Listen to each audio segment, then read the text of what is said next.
Pantai Losari, ikon wisata Kota Makassar.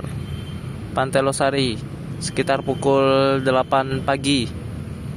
Masih terlihat sepi dan banyak tergenang air karena di Makassar ini lagi musim hujan.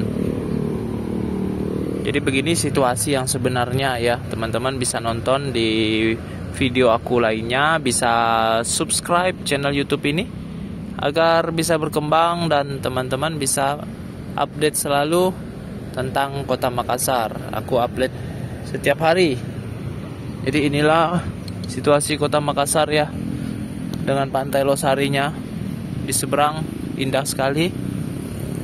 Masjid Kubah 99. Jadi semoga video yang singkat ini bisa bermanfaat. Teman-teman bisa lanjut klik di profil aku Heru Biru dan teman-teman bisa tonton videonya di situ.